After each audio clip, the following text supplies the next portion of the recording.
What's up, guys? Welcome back. So today I want to talk about why heart anxiety, otherwise known as cardiophobia, was the scariest freaking portion of my health anxiety journey, right? The first 2.5 years of my 5 years that I dealt with health anxiety, I was primarily worried about my heart. I know many of you found me on YouTube because of your heart anxiety. You've been watching me for a while, but I just kind of want to explain why that was such a big deal to me and why that vicious cycle grabbed a hold of me and did not let go for such a long time. But you know what time it is. Smash the like button down below if you're ready to kick anxiety in the butt. Leave me a comment. Let me know why heart anxiety or cardiophobia is scary for you. I know we're all different. We have different stories, different perspectives and opinions. Share that down below. If you're new here, please hit subscribe. I talk about anxiety pretty much on a daily basis here, so be a part of the family. You want to make sure that you watch all the way to the end, because at the end I'm going to give you a checklist of things that you need to fix in order to recover from heart anxiety. It is possible. Yes, it's tough. Yes, it's going to be a grind, but it is possible. I did it. I know you can too. So stick around to the end of the video. So with heart anxiety, obviously you're scared of everything heart related. You're scared of having a bad cardiac event like cardiac arrest, heart failure. Heart attacks was my personal favorite. I thought I was having multiple of those a day. You're super focused in on your heart, so you feel everything: the chest pain, the fast heart rate, the high blood pressure, skip beats, flutters, PVCs, all that good stuff. So that's kind of what heart anxiety is like. You're super afraid that something is wrong with your heart. You can go to the doctors, get all the testing that you need, but you still have a hard problem accepting that anxiety can cause those things. You start thinking that you're being misdiagnosed. Anytime you see articles about somebody having a heart attack, you assume that that's going to be you, or it triggers you. Hearing stories about heart related stuff or people suffering from heart problems scares the crap out of you. All I had to do was just see the word heart or see a billboard with a heart or something like that, and my heart would start racing. So I just had a huge problem with accepting that anxiety was the culprit for the symptoms that I was dealing with. Something else that I did, obviously I jumped on Google and saw that all these symptoms were also symptoms of heart problems. And even though I was 20 years old, I had a problem wrapping my mind around that and accepting it. And obviously, since I was having a panic attack, I was very irrational. So in that moment, I self-diagnosed myself with a heart problem. And for the next 2.5 years, I struggled with this. You know, I had health anxiety for 5 years, but the first 2.5 were by far the worst because I was scared of something happening with my heart, right? And here's my theory on why this was definitely the scariest part of my health anxiety. Why was my cardiophobia or heart anxiety the most terrifying thing I've ever gone through? It's because I had this fear of sudden death. You know, I saw tons of videos ranging from people that were old and unhealthy to young people or people that were athletes falling out, dying from a heart attack, something that was just like that.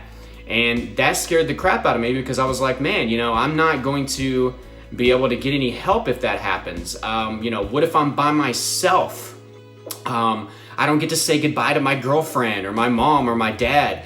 You know, because later on, after I'd finally accepted and got past the cardiophobia phase, which was really, really tough, watch my other videos on heart anxiety, and I explained how I got through that.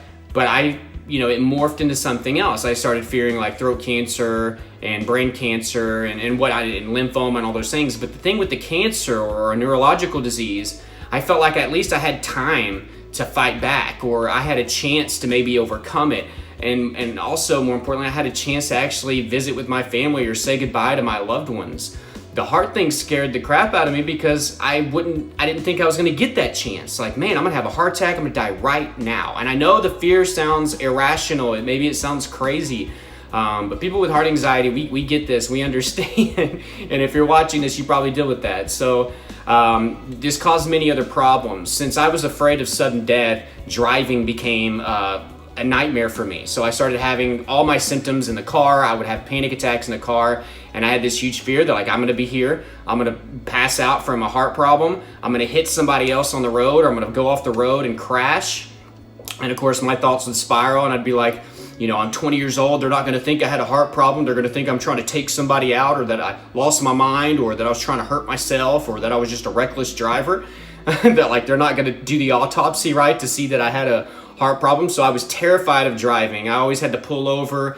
If I was driving long distances in between, like, I was afraid that an ambulance wouldn't be able to get out there quick enough to me, like if I had to call 911. So that was a huge problem. I didn't like being alone, but at the same time, I also didn't like being around a lot of people because I was like, man, it'd be so embarrassing, you know, at a young age to just like have this heart attack in front of everybody and just die this horrific death in front of like 30 or 40 people at like a grocery store, and then have to have, you know, everybody come in and get me and all this stuff. So that would scare me as well. So I think it was just the fact that, you know, I could die quickly.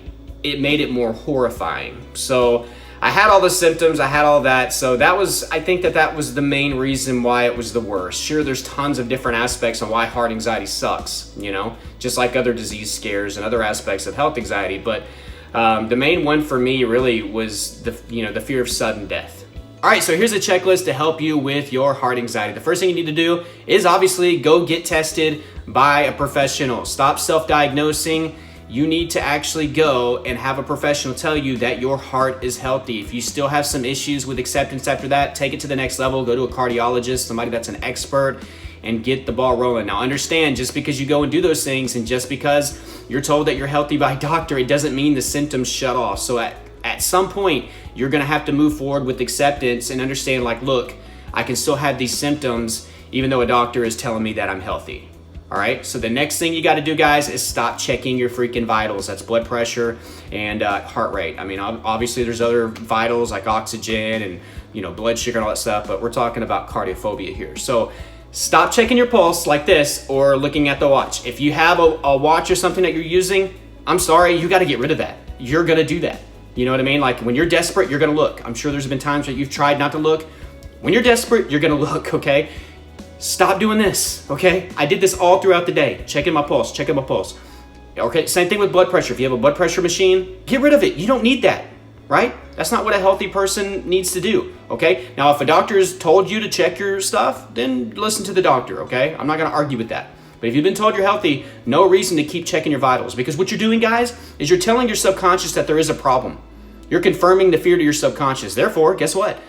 You're gonna keep on having symptoms. Your symptoms will not stop if you constantly check. So trust me on this, guys. It's gonna be hard at first. You think you're protecting yourself when you're doing that? You're not. All you're doing is keeping it going, okay? So no vital checking. The next one, guys, stop Googling. You're always gonna find something on Google that's gonna confirm your fear. There's always gonna be a tiny statistic article on there. You're always gonna find something about somebody that was 20 and healthy and fell out, had a cardiac event. You're always gonna find a certain video of something. There are rare occurrences of things that we just don't like to hear, okay? But you eventually have to make a choice and say that you don't have to be the small statistic. So stop digging up information. Stop looking up symptoms all the time, right? You're in a negative state of mind right now. You're not ready to handle that. I can Google stuff now if I just feel like it, and I don't get triggered because I don't have a problem with negative thinking and catastrophizing and assuming that it's the worst case scenario. Get away from Google, all right? If you do not stop Googling, you are not gonna get past this. Stop Googling and stop self-diagnosing. Stop playing doctor. Go to a professional, like I mentioned in the first tip. The next thing, guys, is your diet and exercise. Whenever I cleaned up my diet and I cut out a lot of the bad stuff and I started to actually exercise, I was able to believe that I was healthy. I was able to finally accept that, look, there's nothing wrong with my heart. I cleaned everything out of my life that's bad, and I eat really, really healthy. And whenever you eat really, really healthy and clean, especially like a plant-based diet, your risk of heart problems goes down tremendously, really quickly over a matter of a few weeks. So, you know, I had to clean that up. And then also with my exercise, eventually I had to overcome the fear of doing it. So I get that. That's a whole nother freaking can of worms for some of you. But that was the quickest way to actually reassure myself that I was healthy. And actually the very first time that I took a plunge and did some aggressive working out whenever I was actually having a panic attack, that's whenever I finally concluded that this was an anxiety thing. You know, I was having a massive panic attack and I went out and I ran, and I had always been terrified to exercise. One of the problems was I eased my way into exercise every time instead of being really, really aggressive. So I wasn't getting the full benefits of just focusing on air coming in, you know, and then air going out. So easing my way into it proved to just be the wrong way of doing it. And I would always talk myself out of it. Oh, my heart rate's getting up. Oh, my blood pressure's going up. Am I feeling some tension? So finally I just took a plunge and went right into an aggressive jog. And after that I was like, oh my God, like why wasn't I exercising aggressively, you know, for the past 2.5 years? I could have nipped this in the bud a long time ago, at least with the acceptance part of my cardiophobia. So after I did that, I was like, oh my God, I don't have a heart problem. And that's when my cardiophobia actually stopped. So those of you that have been putting off exercise because you're nervous to get your vitals up, if you want this thing to pass, you have to start doing that, you know. And of course, I'm not trying to give out dangerous information. That's why you need to use the first tip. Go see a doctor and make sure that there's nothing wrong with you, okay? But the faster that you can start exercising every single day, that's the faster you're gonna be able to accept finally that, look, there's nothing wrong with my heart. If I'm running and working out every day, look, there can't be anything wrong. And then the next thing, guys, is getting rid of the unhealthy things in your life. Because if you're smoking, it's gonna be hard for you to fully accept that your heart is 100% healthy. If you're drinking, same thing. If you're eating a horrible diet full of fast food and sugar and all this stuff, sure, it's gonna be hard for you to fully accept. You're always gonna have that random thought in the back of your head that like, well, maybe because I do this, my heart isn't healthy, okay? If you watch this video all the way to the end, I want you to go down below in the comment section and I want you to comment, I will defeat heart anxiety. I will defeat heart anxiety. It is possible. You got to believe in something for it to work, all right? So put that down below in the comment section. Remember to hit like if you got value from this video. But guys, if you want extra help with your heart anxiety, cardiophobia, health anxiety, if you suffer from panic attacks, please get my course, Elite Anxiety Bootcamp. I'm gonna put that in the first pinned comment and at the top of the video description. Go check that out if you haven't already joined. Tons of people have joined and it's helping them so much. I want you to be a part of that. It gives you hope. It's gonna give you a plan. It's gonna give you a perspective change, the mindset that is required to actually recover. And yes, I recovered from these things. I don't deal with panic disorder anymore. I don't worry about my heart. I don't worry about my health. I don't fear death the same way that I used to. Things have changed for me and I'm actually getting to live the life that I deserve and now I'm helping other people. So I want you to have that opportunity as well. So check that out. That's gonna be down below. There's a link for online therapy down there as well. My Snapchat, my Twitter, my Instagram, free Facebook groups, all that stuff is down below in the description. So check that out. There's some resources down there that could help you out. This video turned out to be extremely long. It wasn't short at all. And hit subscribe if you haven't, and also hit the bell so you can get notified when I do put the videos out. But until next time, guys, I love you and keep fighting.